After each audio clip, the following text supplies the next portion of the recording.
Hello, everyone. I'm Hans Engel from the Directors Guild of Canada. Thank you so much for joining us. Welcome to DGC Masterclass 2022, where we celebrate some of the most important filmmakers of our time, both Canadian and international. I'd like to begin by acknowledging the traditional Indigenous lands that we all live and gather on today. Although this event is online, we are all located on traditional ancestral Indigenous lands. In Toronto, I acknowledge the land I am on is the traditional territory of many nations, including the Mississaugas of the Credit, the Anishinaabe, the Chippewa, the Haudenosaunee, and the Wendat peoples, and is now home to many diverse First Nations, Inuit, and Métis. We also acknowledge that Toronto is covered by Treaty 13 with the Mississaugas of the Credit. We are grateful to the Indigenous peoples who have cared for these lands and waters for thousands of years. Many of us have come as settlers, immigrants, and newcomers in this generation and generations past. We also acknowledge those who came here forcibly, particularly as a result of the transatlantic slave trade.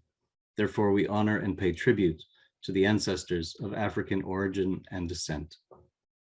We are extremely fortunate to have renowned self-described storyteller, MC, actor, broadcaster, music geek, and down-to-earth beat junkie Odario as our moderator. Once a student of acting, Odario dropped out of the University of Winnipeg's theater faculty to pursue a career in music. His live hip-hop crew, Grand Analog, has opened for many international acts, including Questlove's band, The Roots. So far, Odario has written and released songs for The Hallucination, formerly known as A Tribe Called Red, Maylie Todd, Shad, Antibulus, Cadence Weapon, Mad Professor, and Posthumous of De La Soul. Since 2017, he's been a regular fixture on the radio airwaves as the host of After Dark, heard weeknights on CBC Music. His debut solo record, Good Morning Hunter, released in 2020, is produced by composer Todor Kobakov and can be heard on all streaming platforms. Our featured guest tonight is a drummer, DJ, producer, culinary entrepreneur, New York Times bestselling author, and member of The Roots. Amir Questlove Thompson is the unmistakable heartbeat of Philadelphia's most influential hip-hop group. He's the music director of The Tonight Show, starring Jimmy Fallon, where his beloved Roots crew serves as house band. Beyond that, the five-time Grammy Award crew, the Grammy Award-winning musician's indisputable reputation has landed him musical directing positions with everyone from D'Angelo to Eminem to Jay-Z. Questlove has also released multiple books, including the New York Times bestsellers Mo Meta Blues and Creative Quest, Grammy-nominated audiobook Creative Quest, Soul Train, The Music, Dance and Style of a Generation, James Beard Award-nominated Something to Food About, and most recently, Mixtape Potluck. Questlove and Black Thought of The Roots have executive produced the acclaimed documentary series Hip Hop, The Songs That Shook America on AMC under their production company 215 Entertainment, which recently announced a first look deal with Universal Television to develop scripted and non-scripted programming. Questlove will serve as executive producer for upcoming documentary The League, centered on the tumultuous journey of Negro League Baseball. He also made his directorial debut with the acclaimed feature documentary, which we're talking about tonight, Summer of Soul, which explores the legendary 1961 Harlem Cultural Festival. The film premiered on the opening night of the 2021 Sundance Film Festival in January, where it was awarded the Grand Jury Prize, an audience award for Best US Documentary. The film most recently broke the record for the highest selling documentary to come out of Sundance when it was acquired by Searchlight Hulu, and it's also nominated for Best Documentary Feature at the Oscars. Questlove is also set to direct the upcoming Sly Stone feature documentary. An amazing duo tonight. If you'd like to ask questions during the conversation, please type them into the Q&A in the button at the bottom of your screen. Odario will be keeping an eye on it and will try to get to as many as he possibly can. Also, a reminder to those who need the reminder, you can choose your screen settings with the view button in the top right-hand corner of your screen. And for those of you who haven't yet seen the film, first of all, what are you waiting for?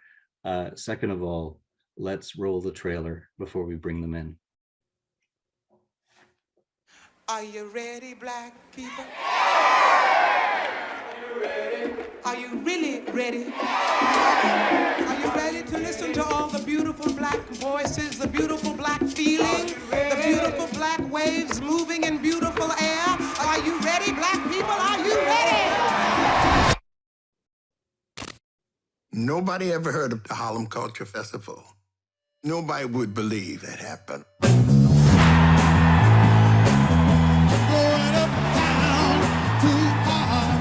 6 weekends of major artists. The Panthers were the security and kids were sitting up on the trees. I was nervous. I didn't expect a crowd like that. Something very important was happening. It wasn't just about the music.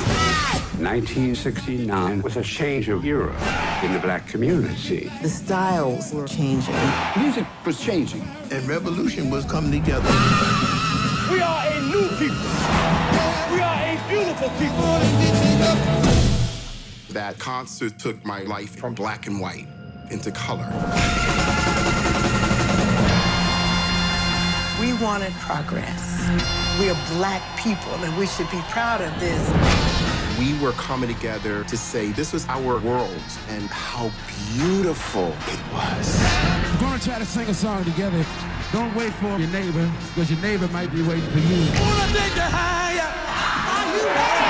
Wanna take you higher? We believed in what we felt in here.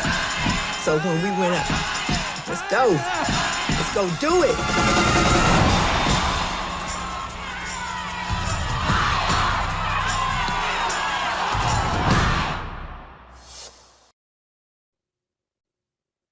Amazing. It is my pleasure to welcome Odario and Questlove. Come on in, guys.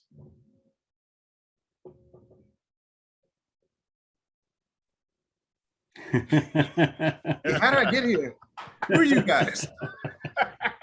Over to you. Hey, what's up? How you doing? Well, good. Damn. Thank you for that introduction. I also realized that I'm gonna talk to my publicist to see if I can do a more succinct. I don't know. After the 11th minute, I was just like, all right, okay, I do stuff. Not only that, you do a lot of interviews too, I'm sure. You know, it's weird.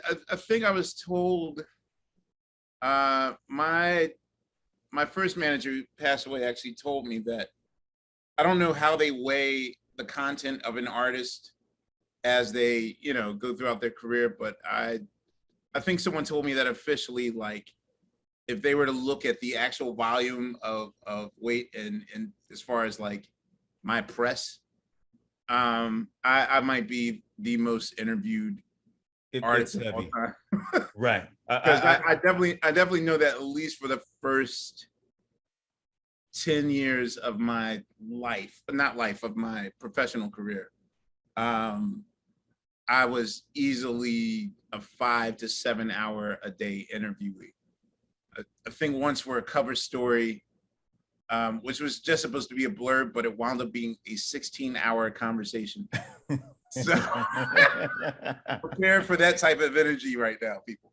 That's because you're you want to use the word geek or nerd? Which one you want to use? You know what? I've been using the word dweeb. Dweeb? I don't know. It's weird. I don't know why I fell into a Dipset hole.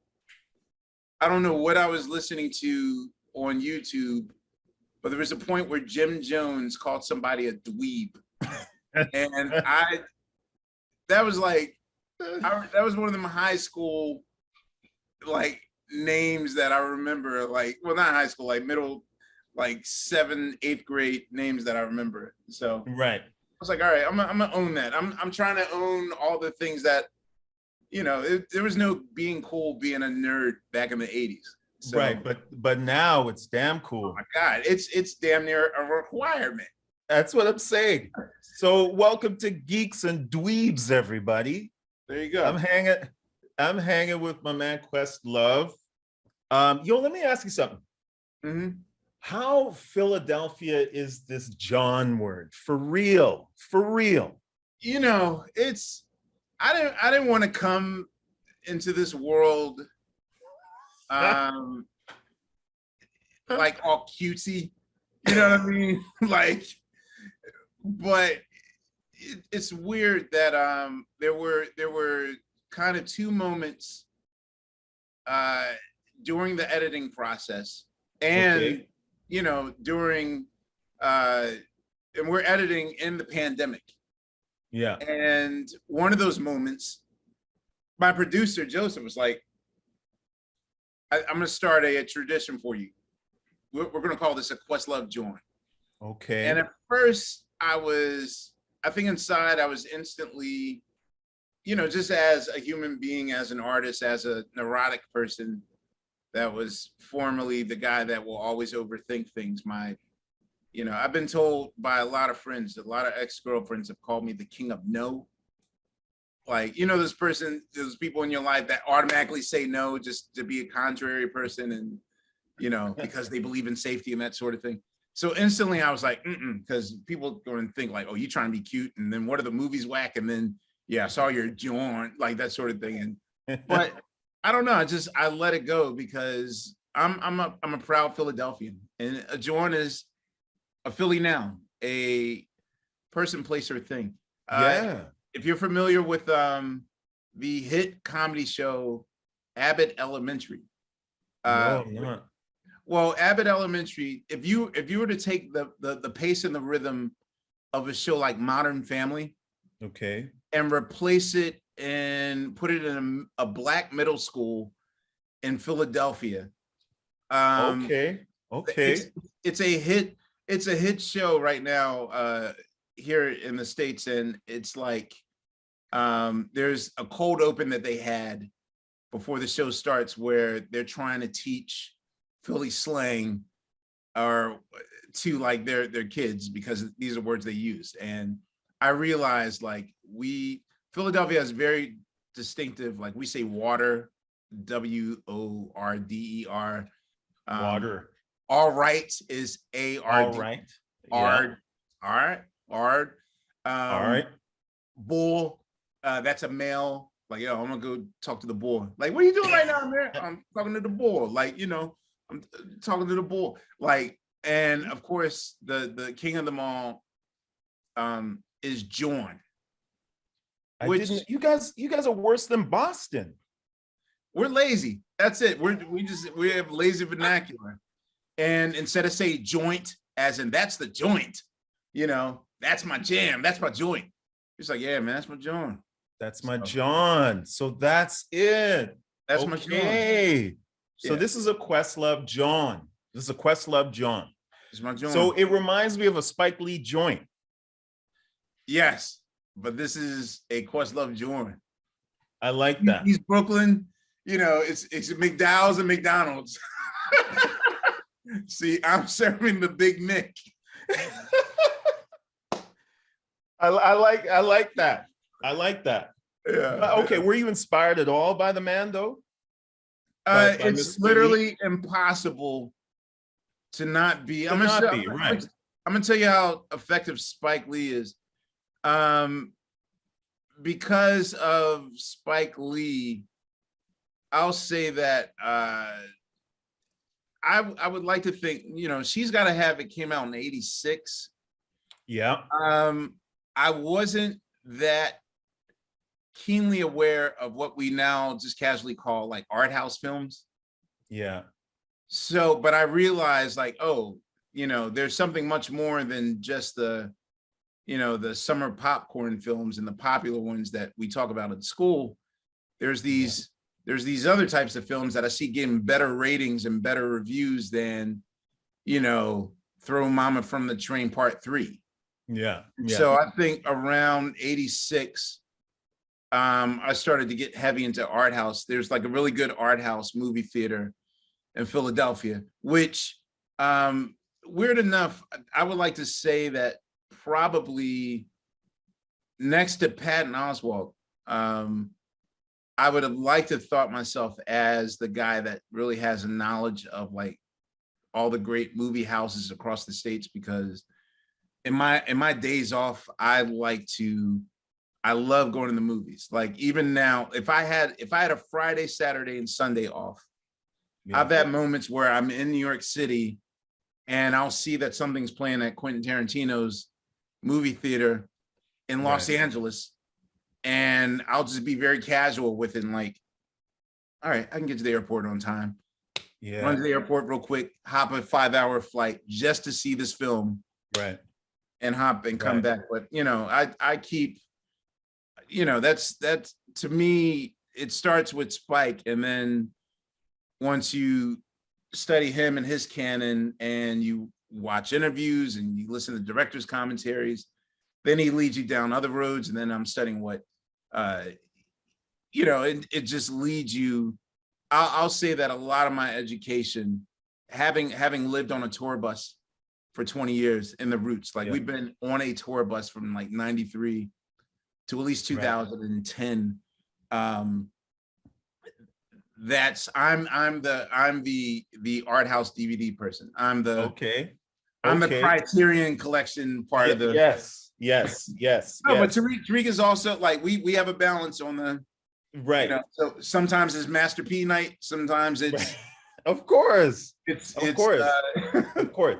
So you know, we are adding the word, the name, the title director to your list of accolades.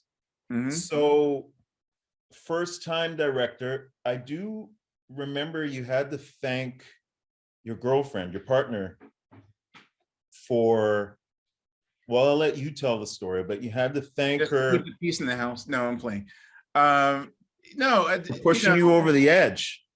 Yeah, I'll say that maybe, you know, in my life, pivots, breakthroughs, and upgrades are very hard things for human beings to deal with. You know, as a kid, first 10 years of my life, I unwillingly, or just, you know, I had to learn the family trade because they didn't believe in babysitters. So instead of leaving me with a babysitter, I'm on the job learning what spotlights are, what, you know, monitors are. And then the next 10 years of my life, up until 10 to 20, I became my dad's band director because I knew how to drum and his drummer's arm is broken, and, you know, and then when I was that's 20, that's the great Lee Andrews. Lee Andrews in the Hearts, right. So when I was 20, my next upgrade was the Roots, and specifically how to tell my dad, I don't want to go to Juilliard and I got a record deal and I'm going to London. Bye.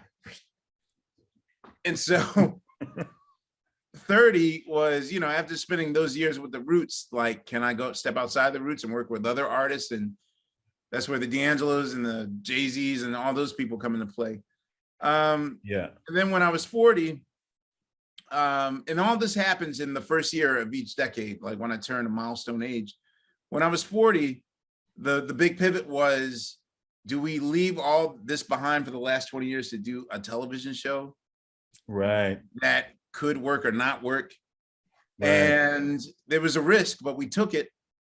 And now that I'm 50, you know, in that period between 40 and 50, I'll say that I learned that creativity is transferable, and that I realized that there's a creative process for chefs, the same way that there's a creative process for musicians and for comedy writers, and everyone has a creative process. And it's weird, I almost didn't take my own advice because, you know, my creative quest book, I said, like, you know, embrace the uncomfortableness, place yourself in uncomfortable situations and learn things. And so when the opportunity came up to direct, I probably spent 6 to 7 weeks, like, figuring how to get out of it, not returning phone calls. I don't care. Like, I'm not doing this. Find a real director, because I don't know what I'm doing. And, you know, but she's I'll say that my girlfriend is amazing in terms of always, her magic trick is always silly. Open your eyes. That's Oh, okay, this is it. And it's Yeah. never like it's never rocket science. It's always like, oh yeah, I am in my own head. Yeah, I do tell right. stories. And so that I'll say that was the point where she just told me, like, get over yourself. You love history. This is your chance to correct history. Yeah. And so, you know, I'm giving her that credit. Right. And for those that don't know, this was presented to you. Your name came up for somebody that could possibly bring this to light. And Right. you did see it as a huge endeavor, which it is. I mean, huge. And you almost passed. I straight up passed because because initially it was sort of like, well, we'll talk. And you know, like if you have a group of friends where it's like, I'll try to make it. All right, I'm gonna try to make it. Yeah. That's basically their way of, I need to stall for time to think of a better excuse to give you because I'm too afraid to say no. Right. All right, so we can talk, and and I'm like, all right, I'll buy some time to figure out how to get out of this thing. Right. And this is what artists do every time. I will say that I'm at least wise enough to listen to my ledge talkers, because if there's anyone that can find a way to ruin something or ledge talk, because I don't want to misrepresent myself, that like, yes, I go into everything, like bungee jump, let's do it. Like, I'm right now 73 floors up, Yeah, and I see that gorgeous tower behind you. Yeah, but I'm just saying that basically, I just, for me, it was fear. There was fear in there, but they said, look, you already tell stories. You teach in your DJ gigs. You teach literally at NYU. You teach on your podcast. You teach, like, why not this? Right. And I realized that this was my chance to make something for a future 5-year-old Amir. Yeah. Okay. Whoever he or she is. Okay. That didn't get that, to make up for the movie that I didn't get to see when I was a kid. Yeah, I like that. Yeah. I mean, this film is fantastic. It, what started off as supposed to be, a little music doc and show some performances. Mm-hmm. It's an American history lesson. And it puts a lot of emphasis on the year 1969. Mm-hmm. I had to remind myself that just a year ago, Martin Luther King was assassinated. 4 years prior, Malcolm X was assassinated. You've got the Kennedys, and you've got these Black people in Harlem, feeling neglected. A year prior to Martin Luther King's assassination, and now let's just have a time in a park. But everyone came out. They wanted that time. They needed it. They were desperate for it. Good times and happy moments were far and few between during that time period. And even though we focused on like the Kennedys and Malcolm, but there were so Medgar Evers, like by that point, almost as numbing as it is in the States right now for sort of unarmed police killings, just losing a civil rights leader, losing someone who's asking for basic fundamental civil rights, was becoming commonplace. And and as a result, that anger and the stinging and the pain of it all led to a lot of riots. Weird enough, in all the major cities, there were major riots when Martin Luther King passed away, except for the city of Boston. Speaking of Boston, right? It just so happens that James Brown happened to be in Boston that night, right? And the mayor asked permission if they could broadcast the show on television, sort of to keep the peace and keep people in. And as a result, James Brown doing a 3-hour show kept people inside watching him. And Boston didn't burn that. And literally, like, Boston's the only major city that didn't go up in flames. That's right. Yes. Yes. And so this was a major concern in 1969.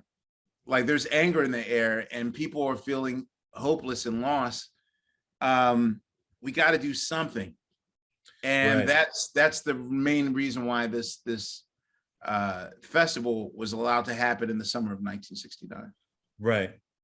So, okay, let's jump around a little bit because I got so many things circling around my head. So now, when you finally decided you were going to make this thing, or at least help these gentlemen make this thing and take the wheel, 2020 hit, pandemic hit, and it went from being just a simple little music doc to having a huge message. So how did the pandemic affect how you were going to present this thing? Well, it went from me curating a really cool 16 or 17 song list of all the artists that were there, to me balled up in the corner in the fetal position, you know, because the thing, like, you were there. It's not like there's a lack of witness. Right. I mean, we're in a different place now where there's vaccines and there's hope, but I mean, there was a period between March of 2020 where literally in a snap, oh, they died. They died. Like, and literally it was like just each week was just like a button on a guillotine. Like, are you going to fall through the trap door or not? And so in my mind, I'm thinking, well, okay, this is the universe saying no movies. So it was fun, guys. I appreciated it. Check, please. I was ready to, and, you know, thank God to my resilient team. And my guy, Joseph Patel, was like, not so fast. There's a thing called Zoom, and we're going to utilize this thing, and we're going to communicate with each other. And we're going to have, you know, we're going to figure out you know, like on-site camera crews, and we'll figure this out. We're going to push through this thing. And for me, I was just like, well, you know, March 16th of 2020 was day one of like an important watershed of interviews that we were going to do and a storyline that we were going to tell. Wow. And all that got washed away. Like, in my initial thing was like, okay, we're going to start in Harlem. And because, you know, there's a lot of people that just think Harlem is getting booted the Apollo and Sylvia Soul Food. Yeah. And so I wanted to start local in Harlem and show people why Harlem was so important to the United States, as far as, you know, it has to happen in Harlem first before it spreads anywhere else. To the, like, Harlem was the base of Black America. And, you know, there's Spanish Harlem, there's parts of Harlem, people didn't know that Harlem is multicultural. So then we want to expand there and kind of end maybe with the story of Hugh Masekela, which is now worldwide. Not many people know that Harry Belafonte was Hugh Masekela's sponsor. Oh, and yeah. So I didn't know that. It's him that helps him escape South Africa and study school in the UK, and then brings him to New York City. So we had everything planned out, like all these interviews. And then once the pandemic happened, it was like, wow, we starting from scratch now. And not to mention, so here's the weird thing, and this is not one of those be careful for what you ask for moments, but, you know, I've been waiting for some sort of sign on how am I going to make this remotely interesting to anyone born after 1995. Like, how are millennials, how are people in their 20s and under going to, you know, because like we just look like boomers to them. Like, oh, here's more Right. old people stuff. And for the longest, I was just hitting my head against the wall. And the only thing I could come up with was like, wow, maybe if I can get Drake involved, because his uncle Sly Stone's, you know, is his dad's brother. Yeah. And Yeah. I thought, like, if that can happen, then maybe Gen Z and post Gen Z will. Right. And, you know, it's weird. What winds up happening is the connection that will bring this home for that generation is the fact that what I'm talking about is literally being lived out in real time Right. for them, because suddenly Black George Floyd's happening, Right. Breonna Taylor's happening, protest in the street, and suddenly it's like you can't tell the difference between what we're editing and what we're living in. Yeah. And suddenly the story literally just wrote itself. So, and I remember you, what's funny, you were the music director for the Oscars. You were the DJ. I might have been de facto host, because I feel like the last person to speak on the Oscar stage is kind of the host. And I said goodbye. Thank you very much. That was in 2000. I was like, wait, was I the host? I hosted the Oscars. Okay, fair. Then a year later, you're nominated for one. So congrats for that, by the way. So, okay, let me just say one thing. My most favorite live Instagram that you've ever done is when you went live backstage at the Oscars and walked us to, which I think was your DJ setup or something. Was it last year or the year before? I think it was the year before. It's 2020.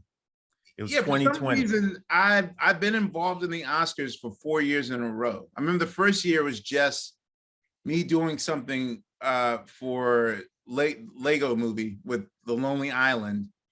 And then that led to I think I did something with Lin-Manuel, like I drummed, or I was part of the band the next year, and I DJ'd a little bit. And then when the pandemic happened, then it's like, you want to come back again? So it's weird that I keep coming back to the Oscars in different roles. You know. So Eddie, congratulations for this. Thank you. So my point is that I remember watching a trailer at the Oscars 2021 for what was about to come. Yes. And I was floored. And the reason why I was floored is because not only did it look good, it sounded good. And I couldn't wait to ask you in person, because I know you are a sound geek, or I should say dweeb. You were a sound dweeb. Yeah. How did you make Sly Stone's set sound so good? How did that slap so nicely? You don't have to tell me the truth if you don't want to. When I tell you, we did nothing. Really? This is all I'm gonna tell you. It's so weird to me, because this really relies on whoever was at the soundboard in the film booth for the original crew. Really? In 1969? This is what you have to understand. 15, they're underserved. There's like no lights, there's no budget, there's no lights, there's none of those things. Dude, just 15 microphones. Wow. And the thing is, and I know, like, we've been using this term, like, well, as soon as it gets back to normal, you know, I'm going to blah, blah, blah. As soon as we get back to normal, I'm going to blah. Like, basically, like, we're just dying for, like, whatever life was between year 0 and 2019. I'm not going to say as soon as we get back to normal, but I really would like to see if it's possible for the Roots to be as good as we are with only 15 microphones.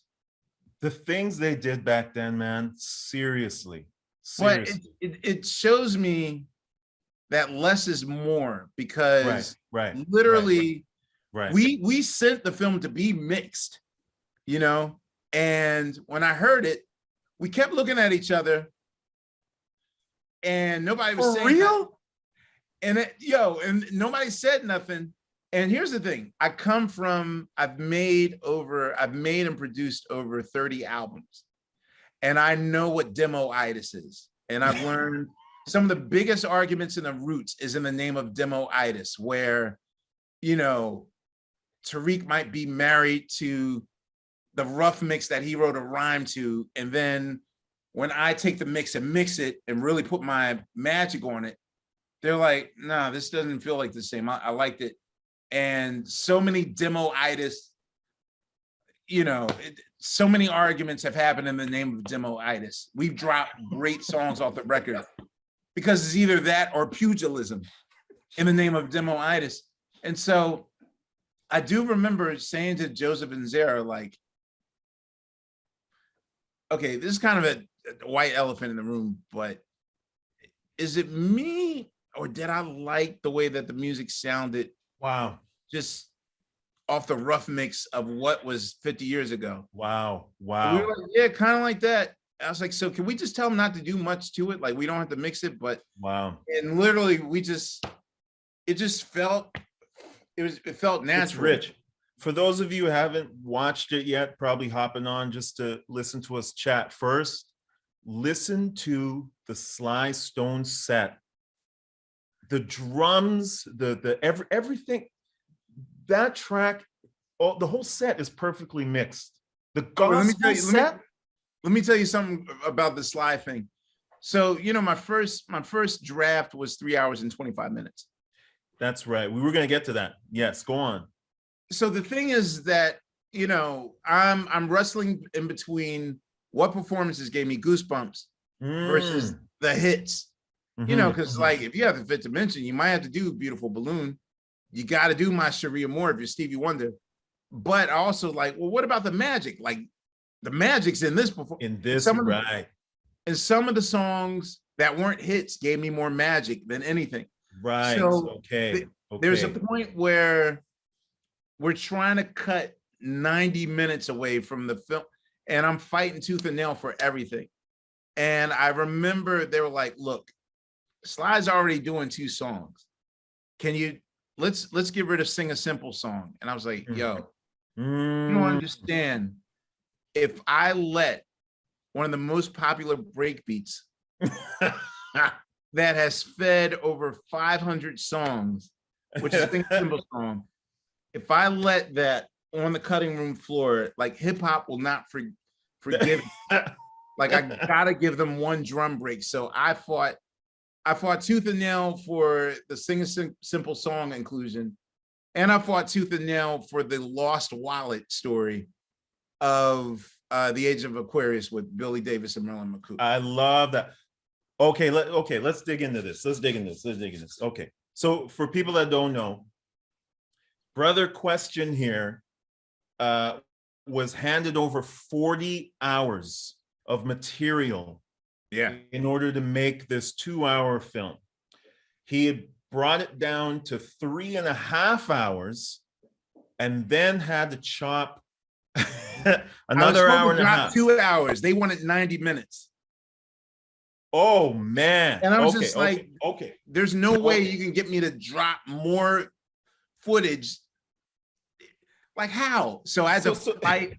I had to fight for those 2 hours. Tell me a couple stories that ended up on the cutting room floor. Comedy's one. Because if you'll notice once, it's like, well, why would he have Chris Rock in this film to talk about Stevie Wonder for 1 second? Right. So comedy is an element that I really wanted to dig into, because the thing is that you're watching 4 very distinctive comedians kill. I mean, the audience is just like, oh my, like they're dying.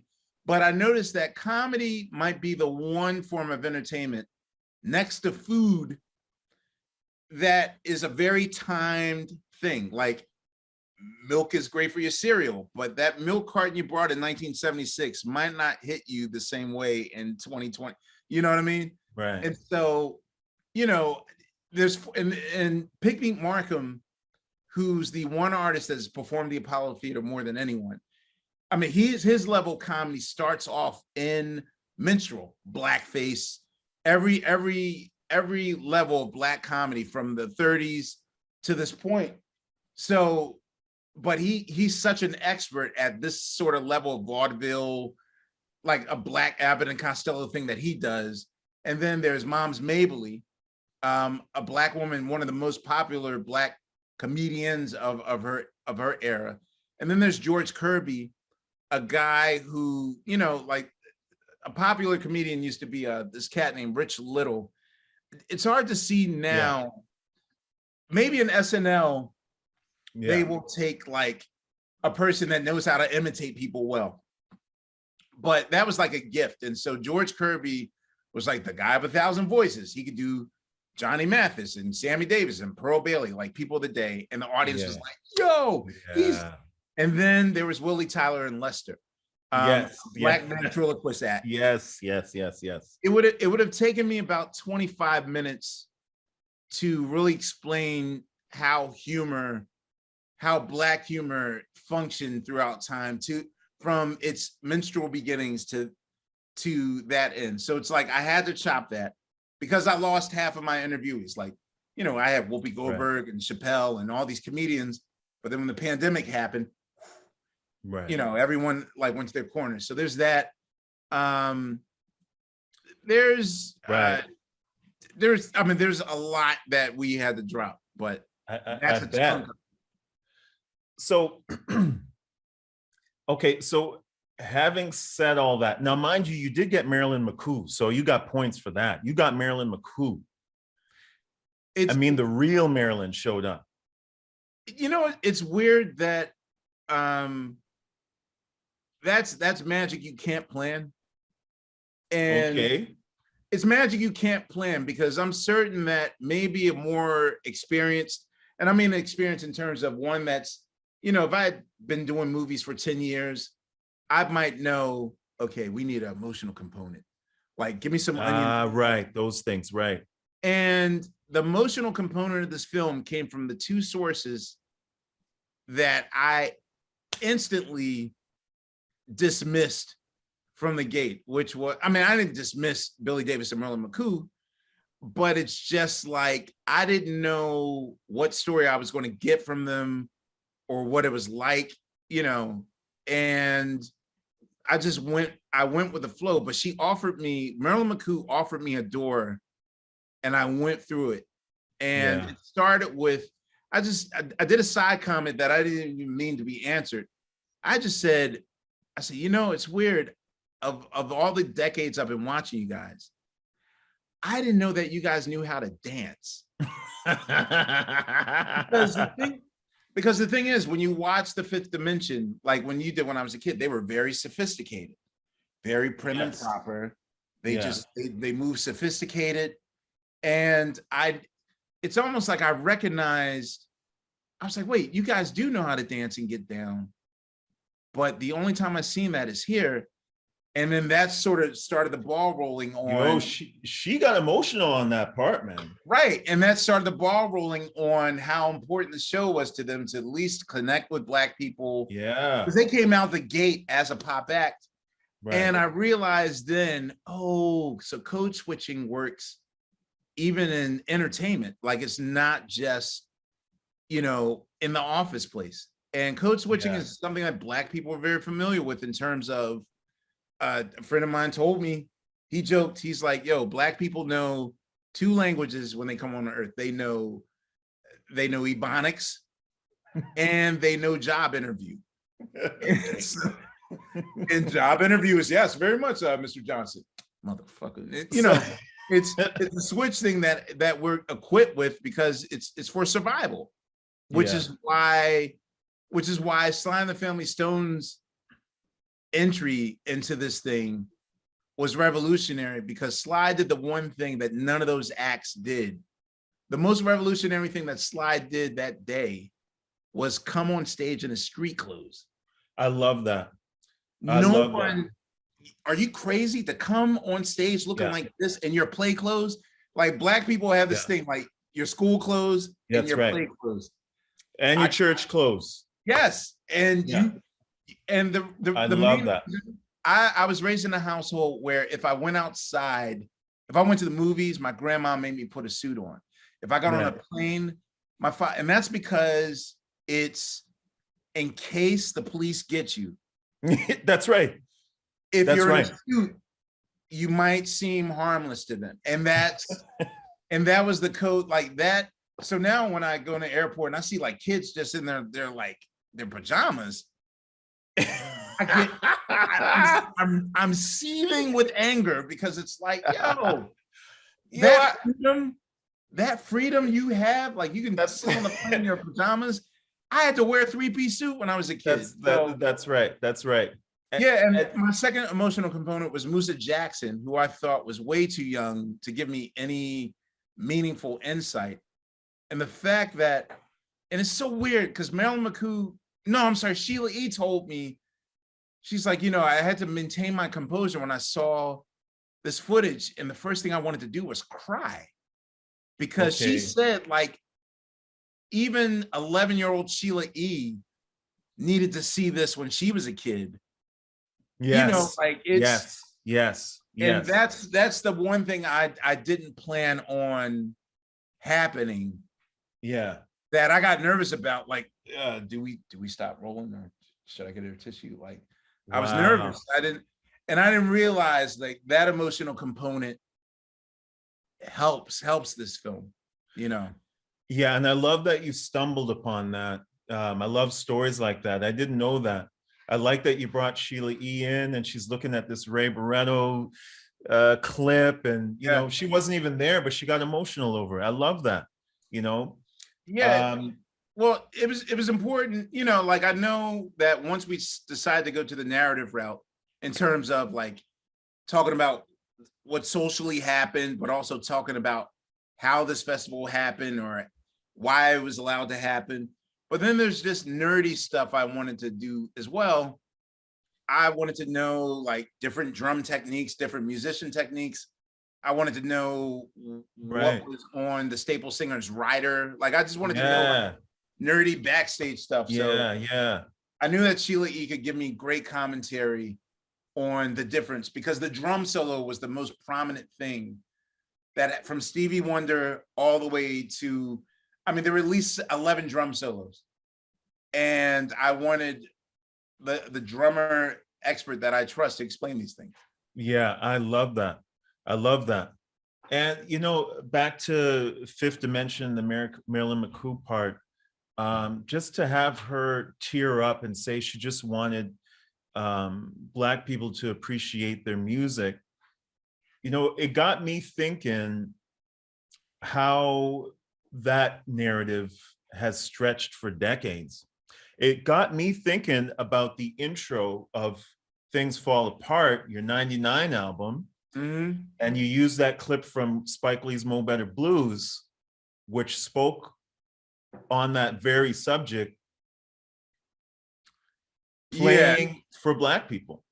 The second she went there, then I realized that was I See You. Yeah. Like that's when I realized, oh wow, I have a lot in common with the Fifth Dimension because it, you know, other acts might not have to go through this. I definitely don't think white acts go through this, but you know, there's certain acts, you know, I've talked to the Fishbones of the world. I've talked to a lot of underground hip hop cats of the world where, you know, it means something to you.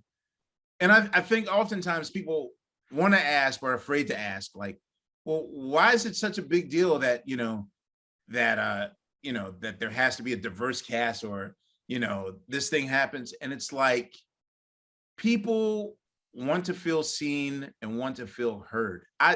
That's one of the things I learned in the pandemic.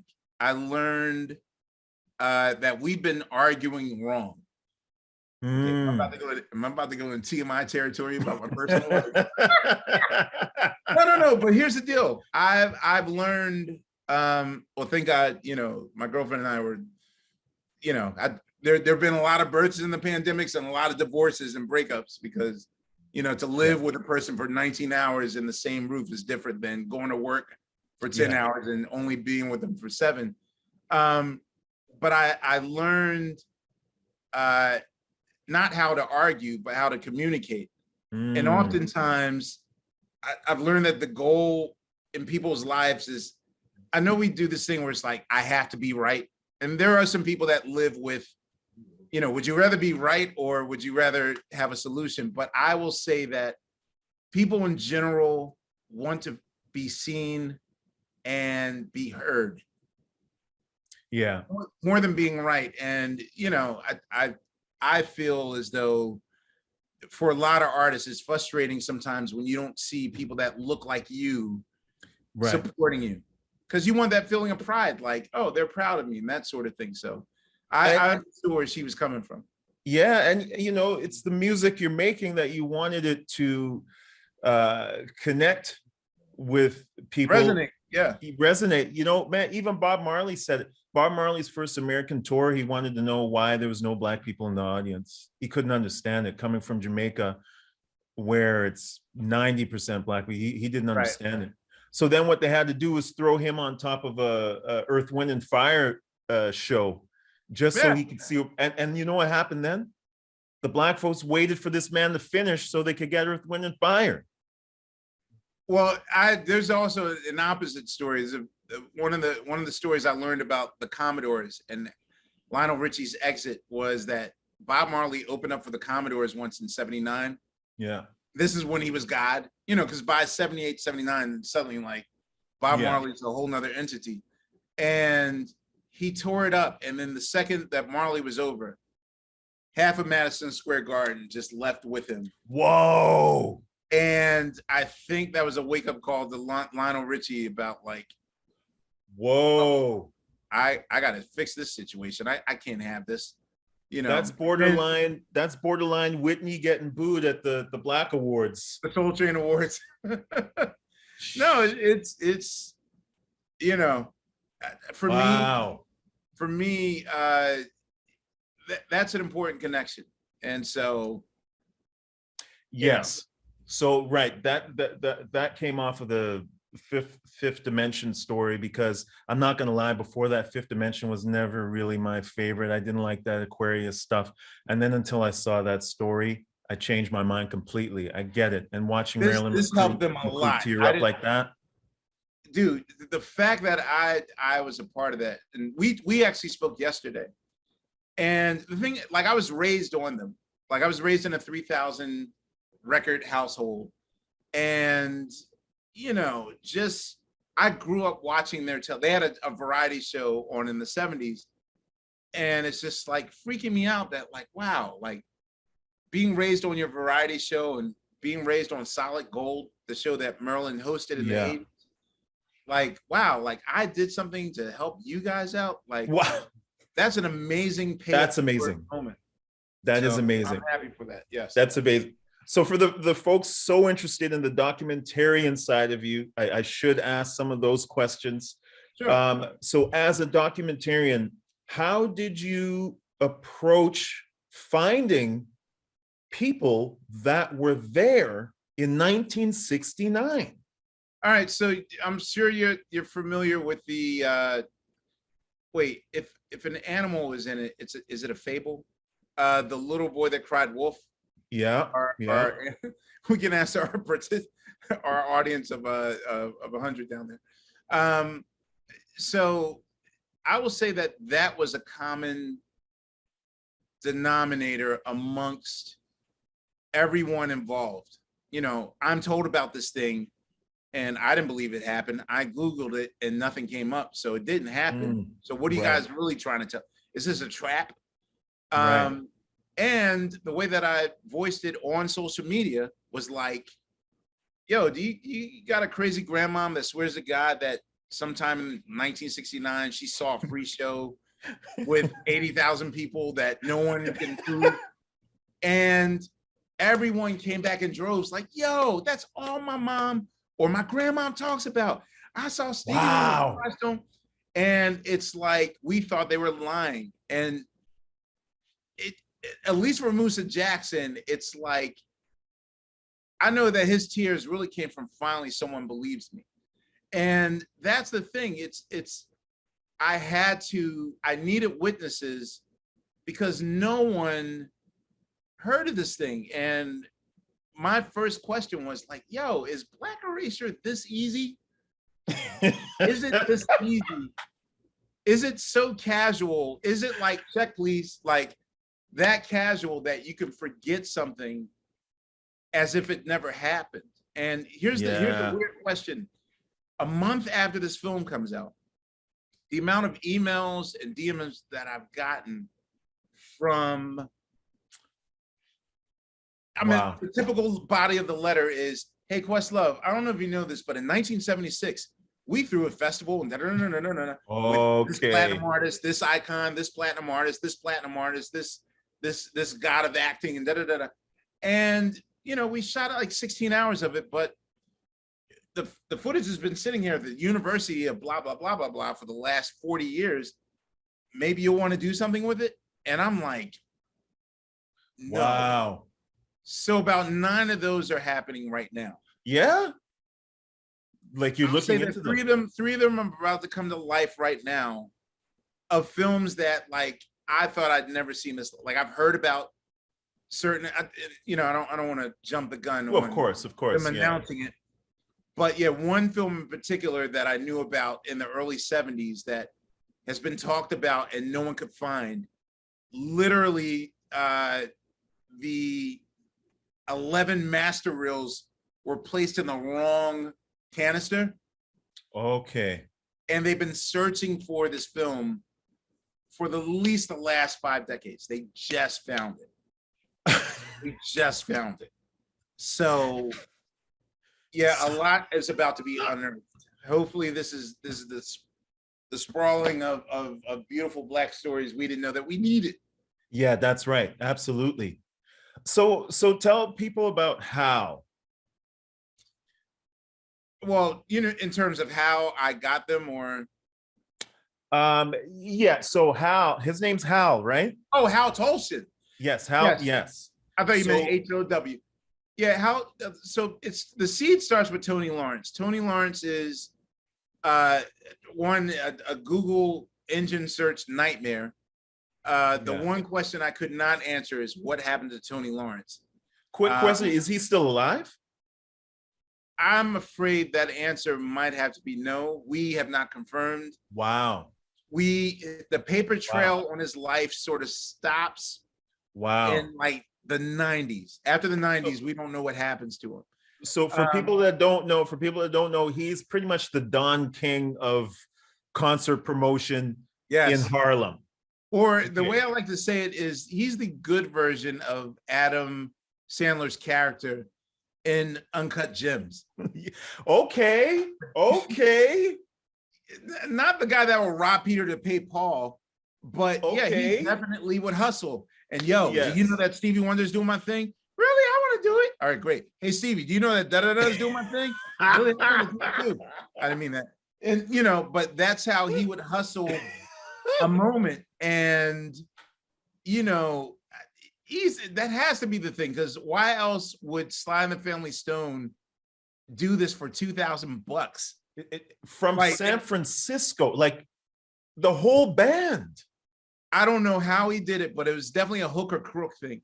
So it starts with Hal Tolson, and Hal Tolson convinces the mayor of New York City that this is important for us and for Black people and for history. And then he dreams even bigger. It's like, yo, we need to document this. So he enlists the talents of Hal Tolson, who has connects to a film crew and production company.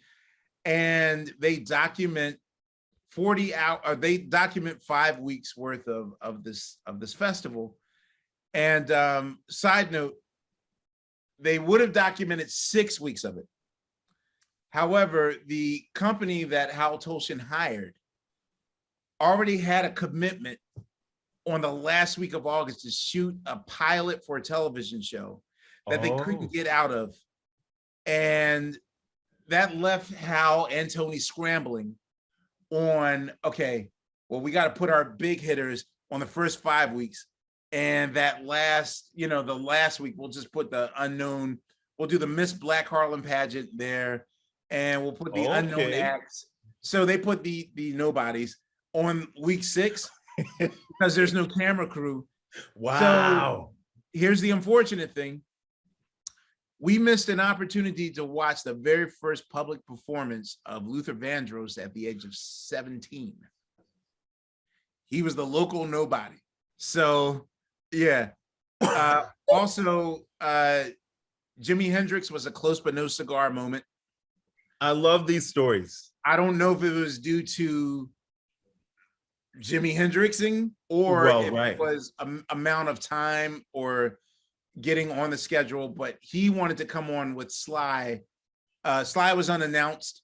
So, that's why the audience is acting crazy, because they don't know that Sly's coming until like an hour before. And Aretha Franklin was also supposed to be on Gospel Day. And that's too much. That's just too much. It was 11th hour cancellation. So that's why Mavis Staples filled in for Precious Lord. Whoa. But you know what? So Aretha doesn't fly. I wonder if she... All I know is that I realize that, we still had no context in the very beginning. We just had the footage and nothing else. Yeah. So when Hal Tolson signs over the movie to us, it's the very last act that he does. He passes away 24 to 30 hours later after he finally says, okay, I'm gonna sign over the movie. What? So he passed away in 2017. When he passed away, literally, it was on his deathbed. Right. So for those of you who are trying to follow, Hal is the man that held the tapes. Yes. Now, were the tapes in his basement, the basement of his house? The entire time. Yes, the entire time. For 50 years. Yes, the entire time. So all I know is that his widow was planning a move, I think, to Florida, whatever. It was kind of like, okay, here's some stuff here that was in the basement. I don't know if it means anything to you. There's a whole bunch of papers. There's a whole bunch of papers and stuff. So maybe this can help your little project. And it's literally everything we ever wanted. It's oh my goodness. The backstage passes, it's the contracts. Oh my goodness. It's the notes, it's the rejection letters, and that's how we figure out that, Aretha Franklin was supposed to be on Gospel Day, and they had to scramble last minute to find an actor to replace them. Oh my goodness.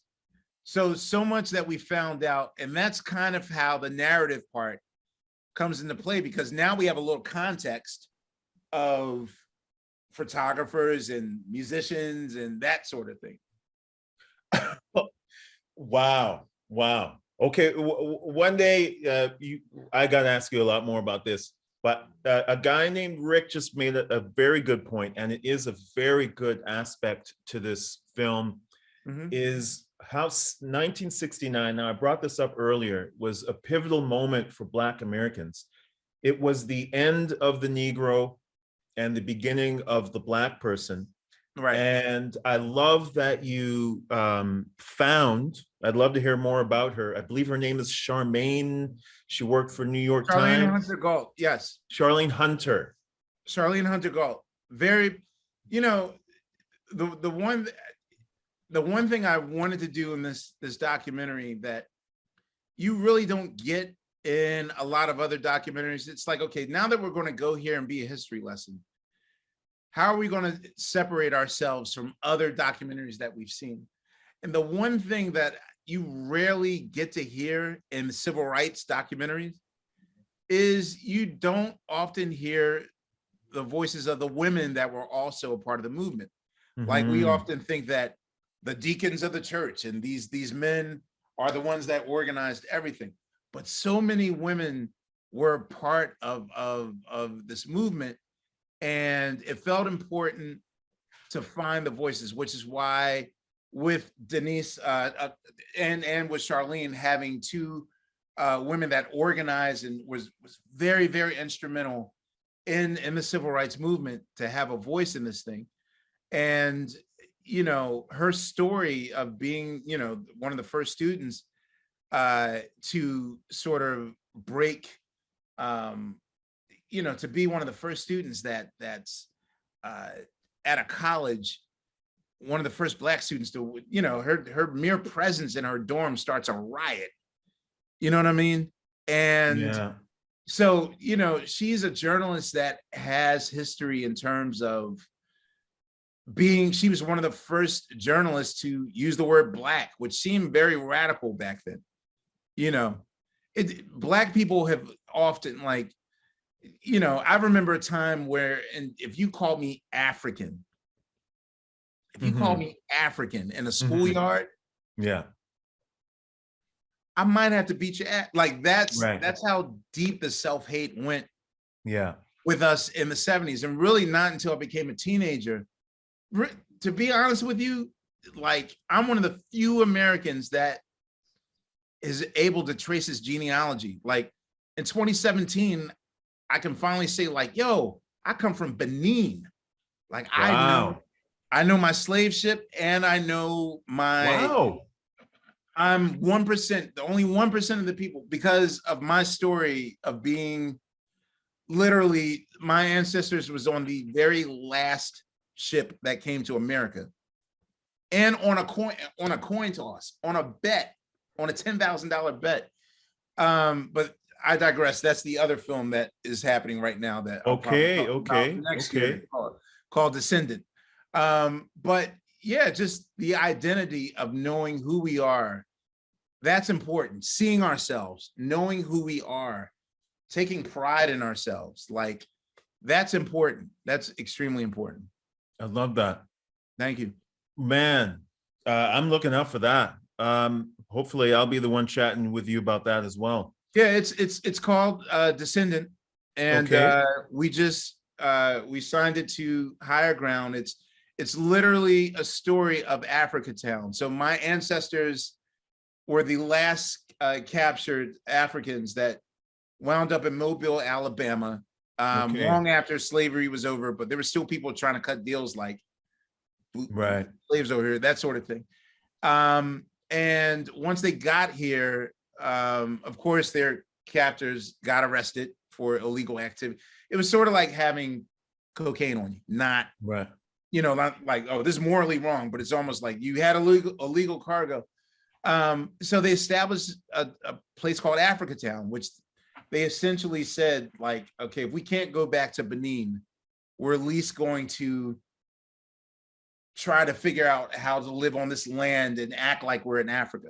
And so that documentary just made a splash at Sundance, and we're proud to say that the okay, Obamas, all right, you heard it here first.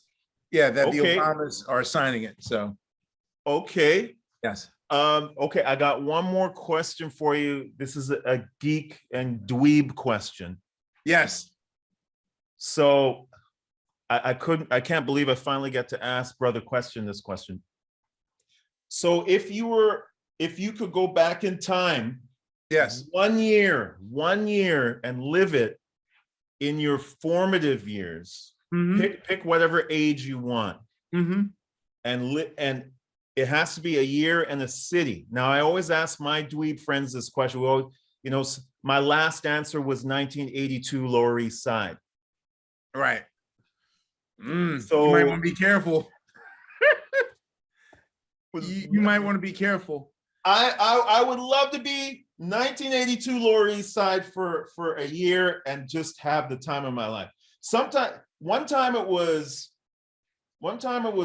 Berlin, 1996, I think it was. I always jump around, but I'm asking Questlove right now, a year and a city Here's the deal.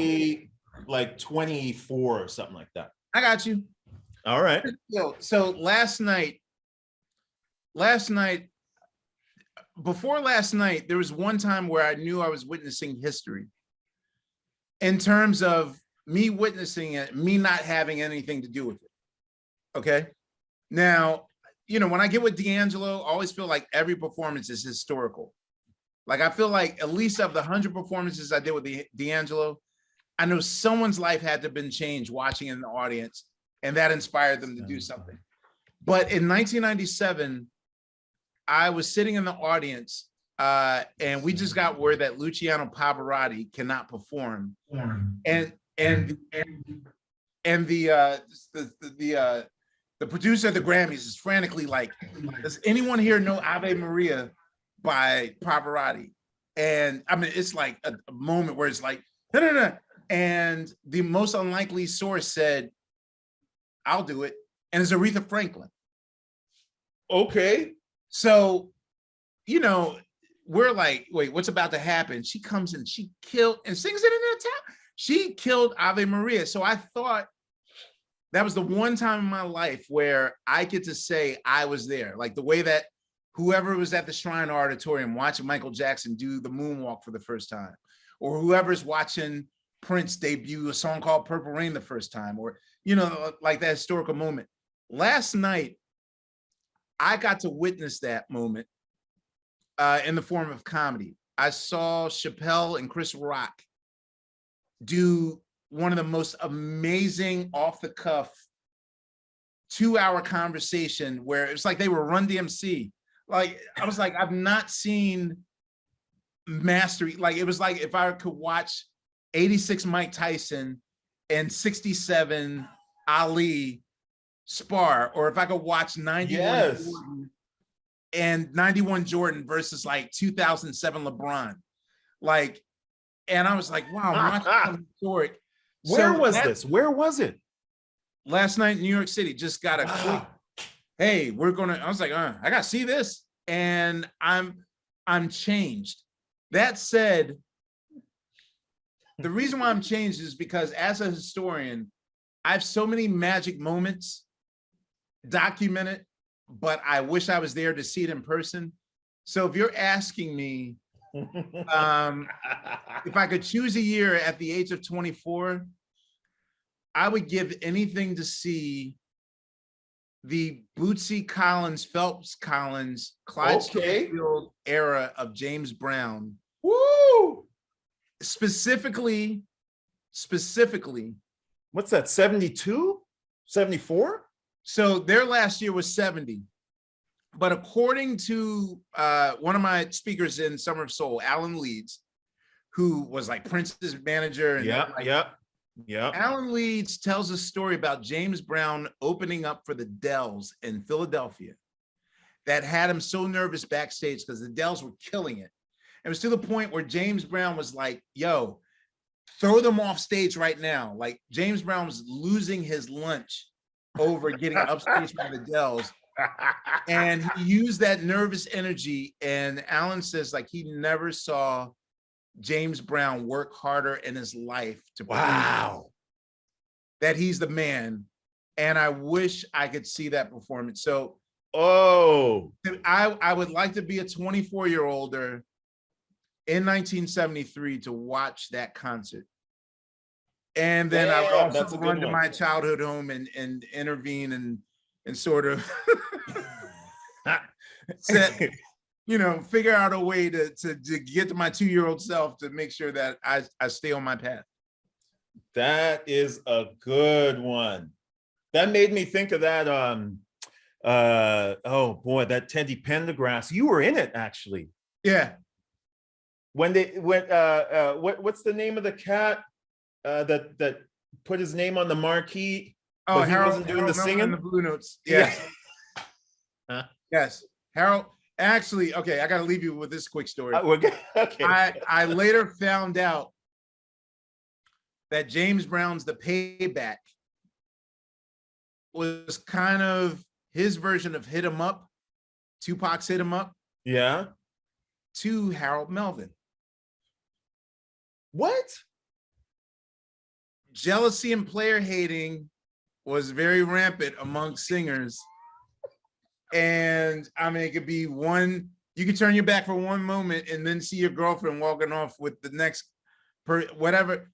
That might be a Philadelphia thing though, man. That might be a Philly thing. Cock blocking is a worldwide thing. So, no, but yeah, I've learned recently that the payback is specifically about Harold Melvin. Wow. And with that, I gotta leave. Bro, that is serious. That's serious. Wait, I hope I haven't bored any of the participants in this thing. So just so you know, I have a lot of comments saying this conversation is great. This conversation is wild. I'm really enjoying you guys. Wow. Yeah, so okay. Thank you everyone for sticking around, man. I'm with the man.